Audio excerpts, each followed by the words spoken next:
Investiture of the Gods, Chapter 28. King Zu's grand tutor, the Taishi, he's away, leading an army. Mm-hmm. A figure of authority, of, let's say, institutional stability. And the moment he's gone, King Zu makes a move. A controversial one. He reverses a decision the Taishi made just before leaving. He frees these two officials, Feizong and Yuhun. Officials the Taishi had specifically imprisoned, so this isn't just, letting a couple of guys out of jail. No, it feels like a statement. He's overriding his top general, his most senior advisor, Right. while that advisor is literally fighting for the kingdom. What's the signal there? The signal is pretty clear, I think. King Zu is basically saying, my personal will, that matters more than the institutional process. He even claims the Taishi had, quote, wrongly accused them. So personal loyalty to him trumps loyalty to the state or, well, even basic justice, as the Taishi saw it. Exactly. That's the political setup. And it was challenged, right? Yeah, his own uncle, we see, speaks up, says, this is improper, releasing men the Taishi implicated, especially now. But Ziya just waves it off, completely dismisses it. And what does he do immediately after making this power play? He decides it's time to party. The source uses this phrase, indulge in pleasure with absolutely no restraint. That's it. The political choice opens the door, and then the indulgence, the lack of restraint, invites something else in. Which brings us to the peony banquet. He throws this lavish feast in the imperial garden, supposedly to admire the peonies. Right, and he's trying to frame it as this grand echo of the ancient Sage King Yu's court, peace and prosperity through celebration. But the descriptions, they paint a picture that's almost weirdly artificial, isn't it? Very much so. The source mentions paths carved with 2 dragons playing with a pearl. Okay, standard imperial stuff. But then it talks about baboons talking and parrots singing. It sounds less like a natural garden and more like some kind of engineered fantasy land. Exactly. An attempt to build this bubble of perfect, opulent joy, completely separate from the reality outside the palace walls, where there's war and unrest. And King Ziya buys into it completely. The text says he laughs wildly, just totally swept up in it. That wild laughter is key, because while he's ecstatic, his most loyal officials are feeling something very different. Yeah, there's this glimpse into a private conversation. Huang Feihu, the Wuqing Wang, talking with Ritzi and Jizi. Huang Feihu doesn't mince words, does he? Not at all. He basically says this banquet is no good banquet. He says straight up, they have no heart for celebrating, not while troops and horses run wild and fighting erupts. They see the writing on the wall. They fear that if the king doesn't change his ways, their days are numbered. They're trapped in this performance of loyalty while they watch the kingdom crumble. It's this really stark contrast. The king's forced joy versus their genuine despair. And maybe that tension, that, rift, somehow invites what happens next. It certainly seems to set the scene. The party goes on and on. King Zu starts drinking in the study pavilion with Daji and Hutime, then joins the main feast. It lasts late, really late, past midnight near the 3rd watch, the source says. Candles are lit, everyone's tired, probably drunk, defenses are down. And that's when it happens. Daji, who supposedly passed out drunk on a couch in the study pavilion, well, her original form slips out. Her true nature. And the text is explicit. It's looking for people to eat. And the atmosphere just shatters. Suddenly, this strange wind whips through the garden, described as unusual, destroying flowers and trees. A violent disruption. And then silence, because the wind also mercilessly extinguishing the candles. Plunging everyone into darkness. Chaos. You can imagine the panic. People scream, "The demon has come!" And who steps up? It's Huang Feihu, the same man who is just despairing about the kingdom's fate. Even half drunk, the source notes, he confronts the terror. What did they actually see? The description is quite specific. It is. In the dim light, they see this creature with eyes like golden lamps, long tail, sharp claws, short body. And the text identifies it quite clearly, like an old fox from Zongshan. A predator, not just some vague apparition. Yeah. And Huang Feihu, he doesn't have a weapon ready, does he? No, but he reacts instantly. He breaks off a piece of the peony pavilion, railing a solid piece of wood, presumably, and lunges at the fox. But the fox dodges. It's quick. It is. But Huang Feihu doesn't stop there. This is where his preparation, his resources come into play. He calls for help. Not for guards, though. For something specialized. Exactly. He calls for the golden-eyed divine eagle. This bird, imported from the North Sea, is apparently famous for one thing. It is known to subdue foxes, the specific countermeasure. Wow. So he knew this was a potential threat, or at least had the tool ready. It seems so. Or he just knew his assets well. The eagle dives down, claws described like steel hooks, and strikes the fox. Does it work? It does. It scratches the fox, which lets out a scream and bolts. It burrows under a big Feihu rock in the garden and vanishes. The immediate threat is gone. But the aftermath. King Ziya saw all this. He did, and the source says he was genuinely disturbed, shaken. He orders his guards to dig right where the fox disappeared. And what they find, well, it confirms the horror, doesn't it? Absolutely. Just 2 or 3 feet down, they unearth countless piles of human bones, skulls, the evidence of a hidden slaughterhouse right there in the imperial garden. The text uses the term sesir Zuishiharan for King Ziya's reaction, genuinely frightened, horrified. For a moment, the illusion is shattered. He sees the grim reality beneath the peonies. He even acknowledges, apparently, that those warnings he'd heard about a demon aura pervading the palace were true. Finally, reality breaks through. But does it last? That's the tragic part. It doesn't seem to. Because the focus immediately shifts. The physical danger is over, but now there's the hidden danger. Daji, back in the pavilion, she wakes up. And she feels something. A scratch on her face. She instantly knows. The divine eagle didn't just attack some random fox. It wounded her, her true form. And she knows who called the eagle. Huang Feihu, even though he didn't know it was her he was fighting. Exactly. She realizes she's been exposed, or at least attacked by someone loyal. She's angry about the injury, and the plotting starts immediately. So the next morning, King Zhao sees the scratch on her face. He asks her what happened. And this is the critical failure. Daji spins a tale, a completely flimsy, almost poetic lie. What does she say? She claims she was just wandering in the garden, enjoying the beauty, and oh dear, she accidentally got scratched by a branch from a Chinese flowering crabapple tree. Wait, a crabapple branch? After what he saw last night, the fox, the eagle, the pile of human skulls under the rock, the blood and fur the eagle clawed off. Precisely. It makes no logical sense. Hours before, he saw undeniable, gruesome proof of a deadly predator. Bones. Physical evidence. So how can he possibly buy this story about a flower branch? Is he just dense? Or is something else going on? I think the source implies it's a willful blindness. Accepting the truth of skulls, the demon fox, means confronting the terrifying reality that his beloved Daji might be this monster. It requires action, disruption. Where's the lie? The lie is beautiful, romantic, a lovely woman, a picturesque garden, a harmless little accident with a flower. It allows him to instantly snap back into his preferred reality, the one centered on pleasure and beauty, not horror and responsibility. He chooses the comforting fiction over the ugly truth because the truth is too inconvenient, too terrifying. It seems that way. He accepts her story without question. And then the ultimate irony. He tells her everything. Completely oblivious. He recounts the entire incident from the night before the strange wind, the fox appearing, Huang Feihu's bravery, calling the eagle. The digging, the bones. Everything. He even confirms, as if offering proof for her, that the eagle's claw still had blood and fur on it from the attack. He gives the demon a full intelligence briefing on how she was discovered and who was responsible. Unbelievable. He hands her the motive and the target on a silver platter. And Daji listens, surely hiding her fury. The source tells us she develops this deep, secret hatred for Huang Feihu, for wounding her, for exposing her, even inadvertently. And she makes a vow, doesn't she? A chilling internal promise. I fear you will meet difficulty on a narrow path. This transforms Huang Feihu's fate. He's no longer just a loyal minister potentially out of favor. He's now the personal target of a vengeful supernatural entity hiding in plain sight. And then the news that gets back west to King Wen.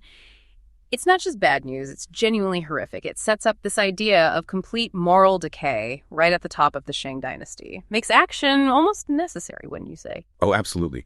The initial report that comes in, it boils down to two connected issues. First, King Ziya's own behavior. It's described as unprecedentedly depraved.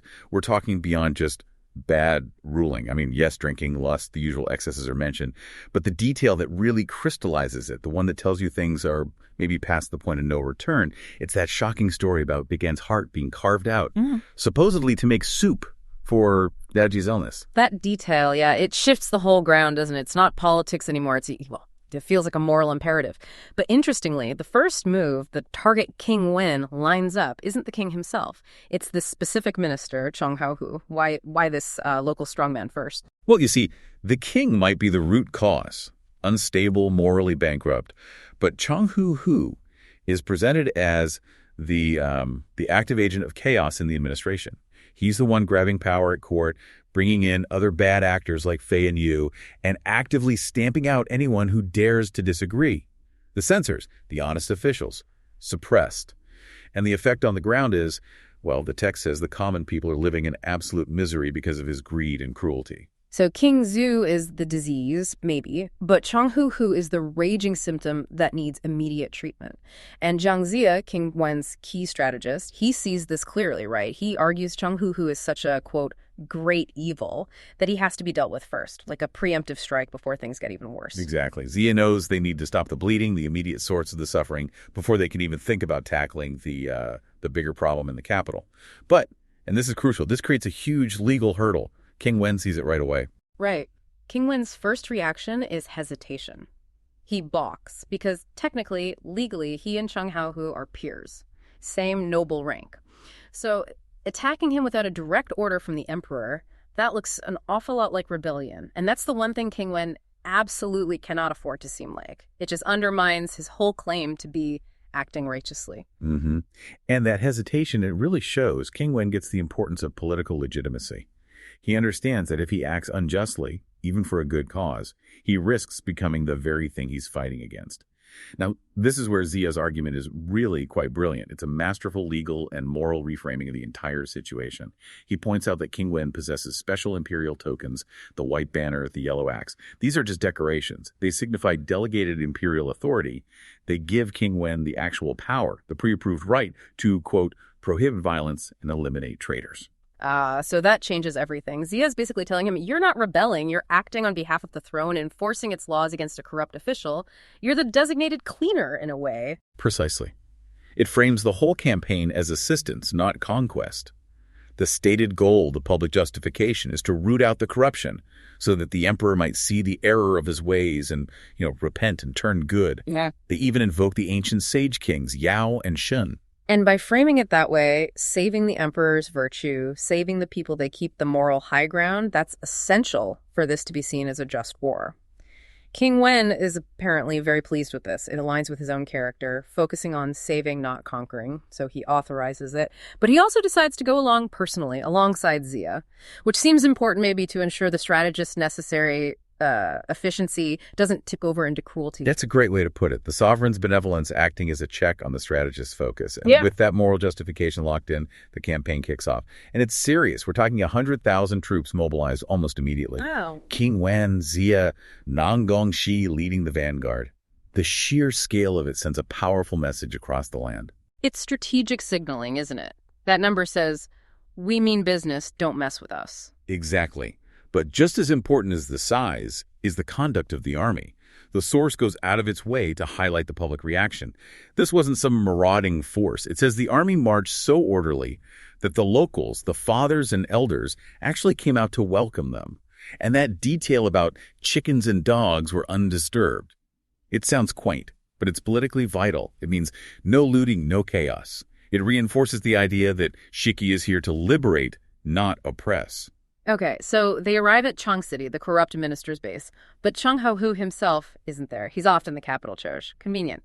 So the defense falls to his son, Chang Yingbiao. And right away, you get this clash of narratives. From inside the city walls, Chang Yingbiao doesn't see an authorized force. He sees King Wen as a, quote, tyrannical invader, a rebel attacking their territory without cause. So he sends out his general, Huang to fight. Standard defense procedure. But Shiki isn't playing by standard rules, it seems. Their general, Nanggongxi, described as a famous commander, takes on Huang Yuanji. And it's over fast. The text says Nanggongxi kills him in under 30 rounds. Bang! That's not just a win, that's a demolition. It screams superior training, superior leadership. Absolutely. It tells everyone watching. Shiki is efficient, powerful, and decisive. The message definitely gets through. Chang Yingbiao is, understandably, furious. His general's dead. So he calls out King Wen and Ziya personally, time for the commanders to face off. And this is where the text gives us those great visual descriptions, really painting a picture. Yeah, the contrast is really telling. Ziya comes out looking every bit the Taoist sage, fishtail crown, crane cloak, silk sash. The text literally says he looks like an immortal descending upon the battle. His power isn't muscle, it's wisdom, strategy, maybe even cosmic alignment. And Chong Biao. He's all martial energy, great red robe, gold armor, this really fierce-looking tiger tail steel whip. He's a picture of a young, brave warrior defending his home turf. Maybe a bit outmatched in the wisdom department, but full of fire. Definitely. And before they fight, there's the obligatory verbal showdown. Ziya uses it like psychological warfare, right? He denounces the whole Chong family's ocean of evil, their mountain of poison, just hammering home the moral justification in front of everyone. Then King Wen adds his voice, urging Ying Biao to surrender to spare the city's people. An appeal to reason, to mercy. But loyalty, or maybe pride, wins out for the young commander. He won't back down, and the battle erupts. It starts with individual duels, but then Chang sends in reinforcements. 2 more generals jump in to help. Ziya doesn't miss a beat. He immediately counters, sending in 6 of his own commanders Nangongshi again, plus others like the 4 sages. It's an overwhelming response. They just have more depth, more talent. And it shows. The text gives specifics. Lu Gongwang takes out 1 general with a spear. Xin Yan gets the other with an axe. Quick, decisive kills. The rest of the Chong forces just break and run back into the city, slamming the gates shut. The field belongs to Jiki. So they've won the battle outside the walls. Morale must be sky high. Ziya, the strategist, naturally prepares for the next logical step. Lay siege, take the city, capture the Chong family, end it quickly. Right. Military logic dictates. Press the advantage, finish the job while you have momentum. And this is where the chapter pivots, and we hit that central moral dilemma we talked about at the start. You've justified the war, you've proven you're stronger. Now what? Do you go for the swift, efficient, possibly brutal victory? Or does the principle that launched the war dictate a different path? And this is where King Wen steps in and does something really remarkable. He stops his own army. He overrides Ziya right at this peak moment. Ziya wants the siege. King Wen says absolutely not. Yeah, and his reasoning cuts right to the heart of his character, his Rennie, that blend of benevolence and righteousness. He's afraid that storming the city will lead to what the text calls the burning of jade and stone together. Jade and stone. It's a powerful metaphor. The jade is the innocent people, the good citizens trapped inside. The stone represents the guilty officials, the Chong family, and their loyalists. King Wen fears that a bloody assault will inevitably kill the innocent, along with the guilty. And if the entire point of the campaign was to save the people, committing mass slaughter to achieve it would completely betray that core mission. He'd be no better than the tyrants he opposes. Exactly. It's a profound strategic sacrifice. He's choosing moral consistency over military speed. He's willing to delay the campaign, risk losing momentum to uphold that principle. It really sets him apart from your typical win-at-all-costs commander. It demonstrates his leadership operates on a fundamentally different ethical level than King Zhu's court. And Ziya, how does a strategist take being overruled like that? He respects it. He sees the king's moral logic as sound, even if it complicates things militarily. So he adapts. The strategy shifts instantly from overwhelming force to, well, something more subtle, political maneuvering. Instead of breaking down the gates, they try to unlock them from the inside. Pretty much. Ziya comes up with a secret plan. Nangongshi is sent off again, this time to a place called Kaozu. He carries a letter, not for the emperor, but for Chong Feihu. And Chong Feihu is Chong Feihu's brother. Using family ties. Trying to create internal pressure to resolve the situation without having to storm the city and kill civilians. That's clever. It uses King Wen's mercy as a political tool, almost. It's really in pivot, yeah. Leveraging the king's established reputation for benevolence to hopefully achieve the same goal, removing Chong Feihu, but without the bloodshed.